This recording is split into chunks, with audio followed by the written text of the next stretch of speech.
If you're a fan of the channel, you know that I adore full-motion video games. It's been one of my favorite genres in gaming since I was a kid. When I was younger and mostly a console gamer, I was introduced to FMVs through the Sega CD, with games like Night Trap, Sewer Shark, Ground Zero Texas, Double Switch, and Supreme Warrior. It wasn't until much later in life that I discovered the wealth of full-motion video games available on PC. I was intrigued and obsessed with games like Phantasmagoria, its sequel Phantasmagoria 2: A Puzzle of Flesh, Bad Mojo, and Tender Loving Care, among others. Dr. Decker was murdered. In recent years, the full-motion video game genre has had a bit of a resurgence, with big-budget affairs from developers like Devecchi Studios, with The Infectious Madness of Dr. Decker, The Shape-Shifting Detective, Dark Nights with Poe and Monroe, and other games from different studios. Because I stabbed my husband. Decker was a dangerous person. 6 guests were invited one night. Their screams. However, if you'll allow me to take you back to the early life of full-motion video games, there was a game that was accredited to ushering in the era of CD-ROM games because it was so big it could not fit on floppy disks. The game was so advanced when it was released that some computers couldn't even run it properly at the time. Back then, they didn't ask, can it run Crysis? It was, can it run The Seventh Guest? You must figure out what I want. It's a puzzle, and mind you. How's it going, fellow geeks? GamerDad79 here, and welcome to Full Motion Review. Today we're going to be looking at The Seventh Guest, a game that, in conjunction with Star Wars Rebel Assault and Myst, helped bring about the era of the CD-ROM in PCs. Up until that point, games and programs were all on floppy disks. There's a dirty joke in there somewhere. Now, if you follow my channel at all, you may remember that I already did a review on The Seventh Guest. I'll put a link up in this corner if you want to check it out. It's extremely cringeworthy. But I'm in the process of redoing most of my older videos in a newer format. And, well, The Seventh Guest is unfortunately on the list. Before we get started, let me know what full-motion video games you want to see me cover in the future. So, without further ado, let's get into it and check out The Seventh Guest.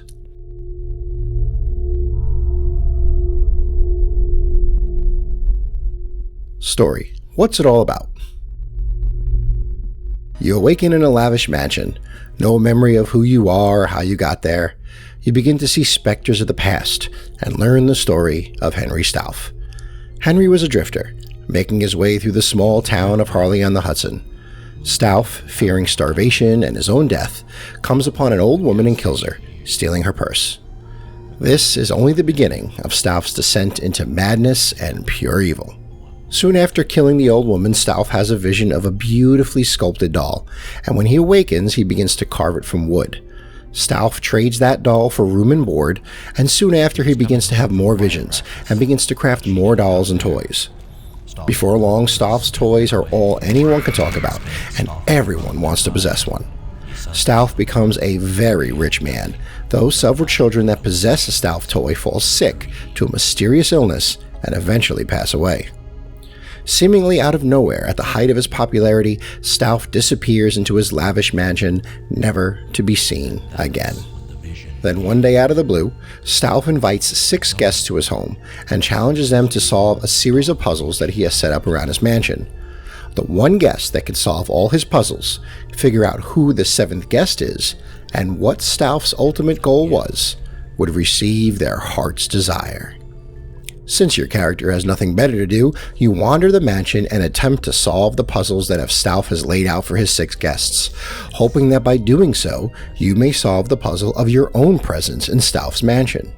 Now, at the end of my previous video on The Seventh Guest, I swore that I would never play this game again, and with good reason. However, since I'm redoing some of my older videos through a different creative lens, so to speak, I thought it would be cool to look at this game through a different lens as well. Now, I appreciate the story of The Seventh Guest, given that, for its time, it was very mature and bloody. You look back on it now and you can easily think that it's very cheesy and corny, but looking through the lens of the time frame of its release, which was April of 1993, something like this really wasn't seen before. Video games were still seen as something for kids around that time, and PC gaming alone was still a very niche market. I'll show you mine if you show me yours. I don't know. Oh, it's... Graphically speaking. Once again, we must put on our rose-tinted glasses and look at the graphics from the perspective of someone from 1993. The Seventh Guest was the first FMV game to use 640 by 320 graphics with 256 colors. Now, that may not seem impressive by today's standards, but developers Trilobite reportedly spent more than $500,000 over more than 2 years to produce the graphics, so to say it was a big deal for its time would be an understatement. The developers used a blue screen effect to place the actors in front of the pre-rendered backgrounds, but the technique proved, to put it mildly, imperfect, and left this see-through-like aura to the actors that was eventually left in to make it look like the Seventh Guests were ghosts on the screen. It does have a certain charm, to be sure. By today's standards, the pre-rendered backgrounds and shoddy FMV recordings give the game a cheesy, outdated feel, as they don't really hold up like some other older games do. The gameplay is the thing. The game revolves around you going from room to room, solving puzzles laid out before you, and then moving on to another room. Not all rooms are open to you at the start, and they require you to solve some of the other puzzles before gaining access. That's essentially the gameplay loop. You go from room to room, solving puzzles, and seeing more of the story. One of my biggest issues with this is that since you can go anywhere at any time, barring some of those locked doors, you gain the story completely out of sequence, and the game does nothing to help you piece everything back together. Now, some people may enjoy that ambiguity, but I like being able to actually understand the story that's unfolding before me.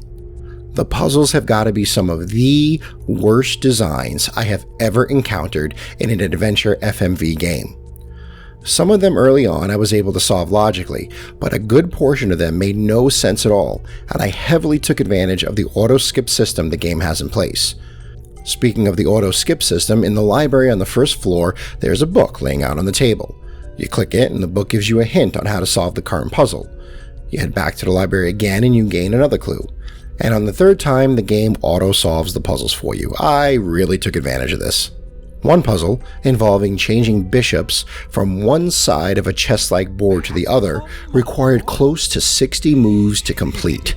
And if you got one wrong, you might as well start over because there's only one way to complete this puzzle. The same goes for a piano puzzle that requires you to copy a set of notes, almost like a game of Simon. However, this game of Simon went all the way to 18 notes that you had to memorize, spread out over 17 different keys you can press. To say these kinds of puzzles were frustrating would be an understatement. Final thoughts. 6 guests were invited. The Seventh Guest was extremely successful, selling over 2 million copies worldwide and garnering very positive reviews, even though it had a difficult time running on the hardware of the early 90s. It was considered the killer app that accelerated the sales of CD-ROMs and eventually made them the industry standard, so the game does have its place in the history of FMVs. However, in my humble opinion, that's exactly where it should stay, in the past. What did keep me interested, even during this tedious second playthrough, was the very mature story that was told, for its time anyway. The game was highly violent and even gory at points, again, for its time, I'm sure you heard me say that a lot, showcasing demonic images and bloody scenes. In the end, the game told a cautionary tale about greed, lust, and a desire for more and more power, ultimately leading to one's destruction. So, is the Seventh Guest worth your time today? I'd have to say no.